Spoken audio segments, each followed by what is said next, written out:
High বন্ধুরা, আমার অমৃত সন্ধানের চ্যানেলে তোমাদের সুস্বাগতম। আমি আরেকটা রিডিং নিয়ে চলে এসেছি। আজকে যাদের রিডিং করব তারা হলো Pisces, sun, moon, rising and venous.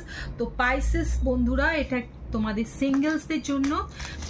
যারা জানতে চাও তোমাদের লাভ লাইফে কেন বাধা আসছে বা কি কি বাধা আসছে, তাদের জন্য এই ছোট্ট রিডিংটা। চলো দেখে নিই তোমাদের লাভ লাইফে কেন বাধা আসছে, কি কি ব্লকেজ আছে তোমার লাইফে। তো প্রথম কার্ডটা হলো বডি শেম, নেক্সট কার্ডটা হলো ভালনারেবল, থার্ড কার্ডটা হলো ফিক্সিং দেম। তো পাইসেস বন্ধুরা, আমি দেখতে পাচ্ছি অক্টোবর মাসে তোমার নিজের মনের মধ্যে একটা ধারণা হয়ে গেছে যে তুমি বুঝি দেখতে অ্যাট্রাকটিভ নও, সুন্দর নও বা অ্যাট্রাকটিভ নও, এরকম একটা ধারণা তোমার মনের মধ্যে হয়েছে। এবং সেটার থেকে তোমার কি হচ্ছে, নিজের প্রতি একটা কনফিডেন্স লেভেল কমে যাচ্ছে। এবং তুমি নিজেকে যে সবার সামনে যে সুন্দরভাবে তুলে ধরতে, যে সবার সঙ্গে কথা বলা, সবাইকে ভালো এন্টারটেইন করা, এক্সপ্রেস করা নিজের মনের কথা, সেটার থেকে কিন্তু তুমি নিজেকে গুটিয়ে নিচ্ছ এবং তোমার কনফিডেন্স লেভেলটা কমে যাচ্ছে।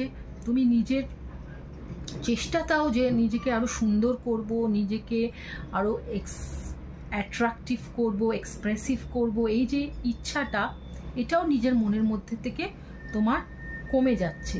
এবং সেই জন্য কিন্তু তুমি কিন্তু অন্যদের সঙ্গে কথাও বলছো না, মিশছেও না।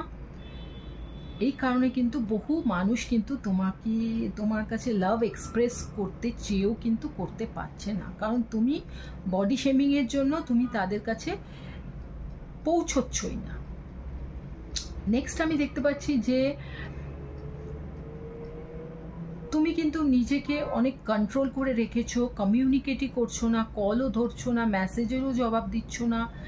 সেই জন্য তোমার জীবনে নতুন ভালোবাসা আসতেও পারছে না, কারণ তোমার মনের মধ্যে কনফিডেন্সের অভাব।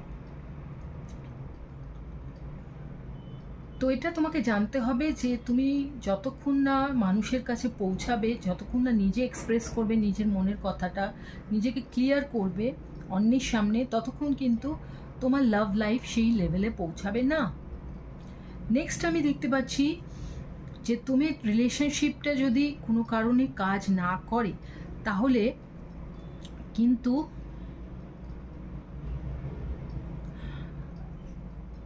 তুমি কিন্তু চেষ্টা করছো যে সেটাকে চেঞ্জ করার, এবং সেটা যদি চেঞ্জ না হয়